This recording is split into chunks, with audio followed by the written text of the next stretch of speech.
aliposikia Yesu anapita, akalia kwa sauti kuu, ni rehemu mwana wa Daudi.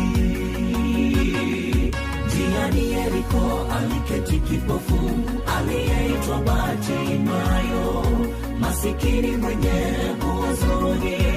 Aliposikia Yesu anapita, akalia kwa sauti kuu, ni rehemu mwana wa Daudi. Nitanyamaza je, mwana wa Daudi? Nihurumie mimi, nifungue macho, uso wa neema juu. Yesu amenigusa, nipate ona tena. Nitanyamaza je,